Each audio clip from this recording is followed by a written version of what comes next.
Jay Bilas now joins us from ESPN College Game Day, ESPN College basketball analyst, sick on 365 Radio and 365 Sports. What is the day of game day? You've been a part of many of them in some of the great locations around the country. Jay, what does that mean, and how much fun is it to be a part of that atmosphere wherever you go? Wow, it's great. Wherever we go, it's great. In Waco, it's been spectacular the times we've been there. But it's a little bit of a long couple of days work-wise. We get in Friday, we have all these meetings, tapings, different things, and have to do a show that afternoon, evening. And then I try to get to practice to make sure I see the team practice. You usually don't see the away team in today's game because they charter in, the night before and practice at home and then come in. And then the day of the game, depending on what time the game is, we're there early in the morning and do the show. And then once it's over, I'm back at practices watching both shoot-arounds and preparing for the game. That evening. I mean, last time, if I remember right, last time we were at Baylor, it was for game day. It was the Kansas game, but we went straight from the show right into the game. So that was kind of fun, and we've done that on a few occasions, and it's a pretty hectic but really fun day. I think one time they were going to play Texas. This might have been one of the first times that game day was in Waco. We had an RV out in front of the Farrell Center, and you came into our RV, sat there, relaxed, and did the interview with us, and they have, and it's been a great atmosphere as well. Does what Baylor is dealing with now without Jonathan Tchamwa change your outlook on who they can be? Well, it may change mine or outside observers. The question is whether it changes Baylor's. It's certainly not going to be the same. You take out that kind of player, and JTT is such a big energy giver. He's great at guarding ball screens and switching off. He blocks shots. He changes shots. He rebounds. He runs the floor, which puts a ton of pressure on opposing big guys. You're not going to just replace that with one person and plug someone else in. So the truth is everybody has to do a little bit more. They don't necessarily have to do a lot more. It's not on one person, but, you might have to go with a small lineup at times, might have to, change some sets and some actions and do things a little bit differently. And you might have to change your defense a little bit. So does it, I always look at these analytics, and I always have to keep in mind that the analytics tell you what the team has achieved to this point, but it doesn't necessarily tell you what the team is capable of in the future. And Baylor is capable of really good things, whether JTT's in there or not. Getting everybody healthy, all the other players healthy, is going to be important. But, there have been a number of teams I've seen. I actually saw Virginia play against Duke the other night. That was not the same Virginia team I saw earlier in the year. They were not very good, and they're very good now. And so there's still time for every team, Baylor included, to get significantly better from now until 2-3 weeks from now, when everybody's going to tip it off at 0-0 and play for the big trophy. So I don't put any limits on Baylor. But if you're asking, I think that the question really goes to the heart of, do you feel like Baylor has the same chance, or Houston, who lost, Marcus Sasser and Tremont Mark, like their margin for error is less. I don't think there's any question about that. It's a next, you do go with the next man up thing and do the best you can and see what happens. But there's no question they'd rather have JTT than not, of course. Yeah, and they've been through this as a program that changed who they were when Tristan Clark went down. When they always had the big guys inside, they played the zone, and then they went to the guard-oriented type offense, and it ended up being not for Tristan Clark, who's now at SMU, but it changed who they were, and they did an incredible job with that.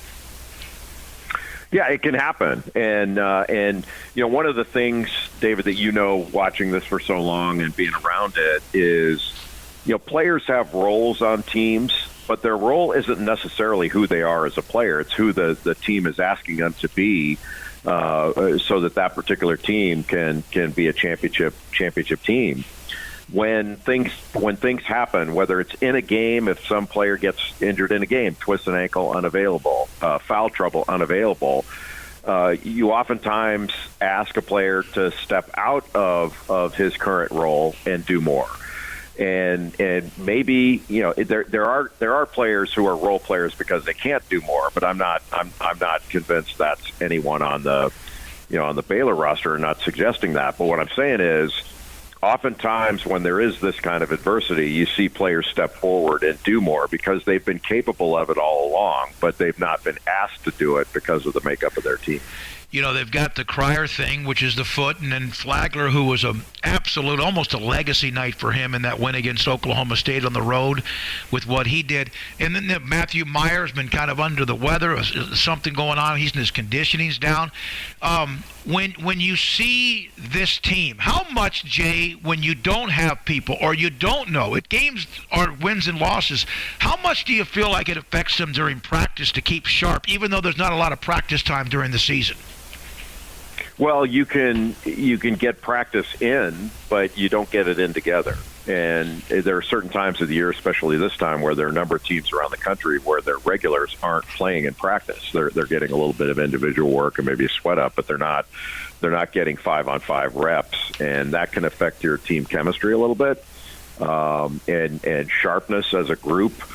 But at this time of the year, when you have injuries, you want to take all your risks with players in the games, not necessarily in practice, and you try to conserve them. And you don't want a player getting injured in practice just because you want to go hard and that's your culture and stuff like that. You have to make adjustments, but it's difficult. But the older the player and the more together the team has been over time, the easier it is to deal with that. I mean, there have been a number of players, I can name a few of them, it's not important, but there are a number of players over the years that you've watched. They don't even practice because they have to be prepared for the game and be ready for the game.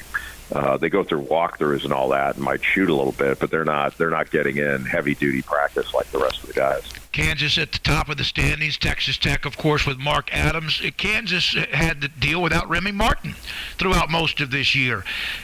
Do they have the depth to be a Final Four team? Oh yeah, they're good enough. I don't put them with the top 8 teams that can win it all. And Baylor, if they were completely healthy, I'd have them in that 8. And I want to see more before saying, do they remain there or what? But I think they're, about a month ago, I thought there were 8 teams where the champion would come out of that 8. But this year is different from last year. I don't think anybody's as good this year as Baylor or Gonzaga were last year. And if either had lost before the Final Four, I would have my jaw on the floor. If any of the 8 teams loses in the Sweet 16 this year, I wouldn't be shocked. Look, they're not all going to lose, but some of them are, and a couple of them, may lose early. We just don't have the concentrated power. People, sometimes people, because of the football mentality we have, where you got to have an undefeated season or something. It was extraordinary to have 2 teams like that in one year last year. That's old school stuff that you don't see anymore because teams don't stay together like that. So it was a remarkable season, but this year is not like that. So it's going to be substantially different, and maybe it'll be more exciting when it's kind of a coin flip in some of these games when the number 1 team plays the number 16 team in the Sweet 16. That could the 16 teams fully capable of beating them. They wouldn't beat them in a 7-game series, but they could beat them in a game. It's almost like last year was a collision course, and when that non-conference game was canceled in COVID, the Gonzaga-Baylor, that was just a matter of that was going to happen, and like the irresistible force and the immovable force headed together. Yeah, and a lot of that depends on how the games are going to be called at the tournament. If they're called close, I think some of the Power 5 teams could get tripped up.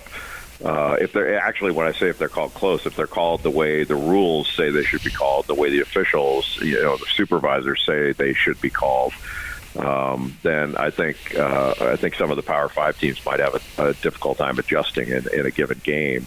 But if the games are called like they are in the power conferences, like they're in the Big 12, where they're basically hockey games, I think a lot of these teams are going to advance and do really well.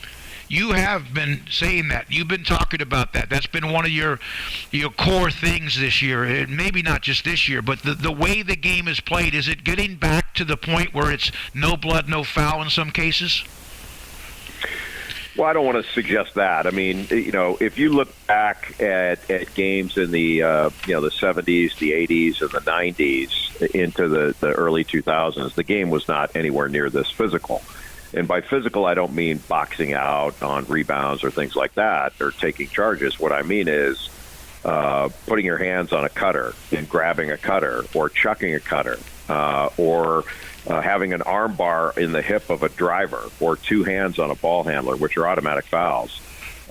It's all over the place. I have to be careful with the pandemic, say epidemic, or whatever. But it's all over the place. It's in every game, and a lot of these things, David, would be called flags would be thrown if you did it to a wide receiver in the NFL.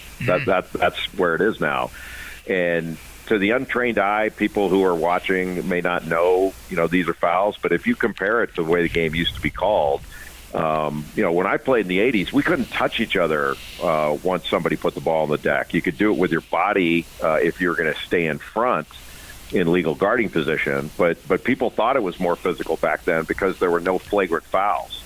So when you fouled somebody, you put them into the wood, and that's where all the fights came from, the flagrant fouls.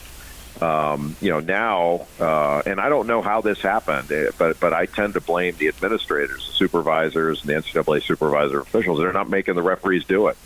And the referees are great; they do a great job. But it's amazing how they can see these guys stepping out of bounds when they have a pinky toe out of bounds, but they can't spot this other stuff. They see it; they're just not calling it.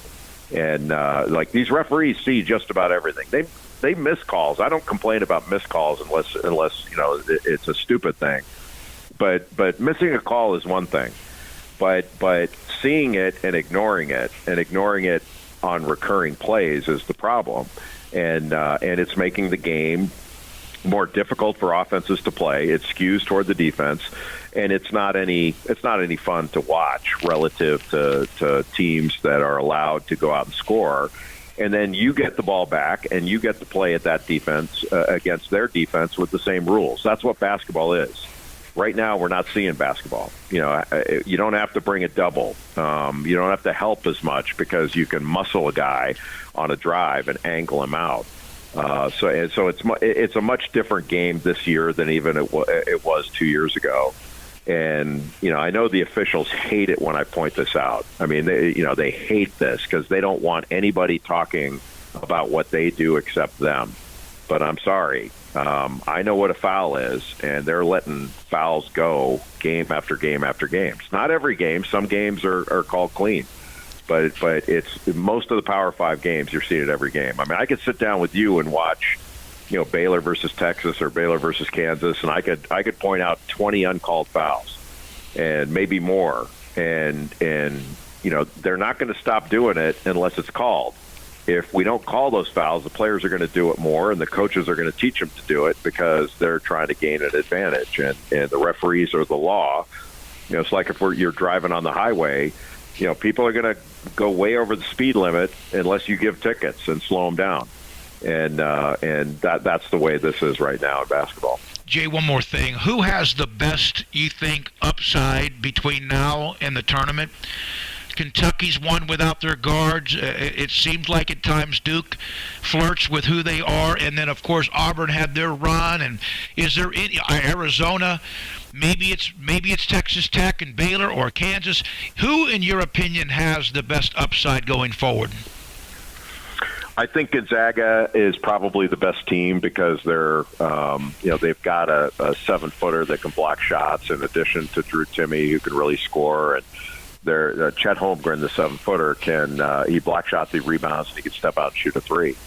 And they're the best offensive team. Their numbers are off the charts. They're really good. They're not quite as good of a team as they were last year, but they're close. They're in that realm.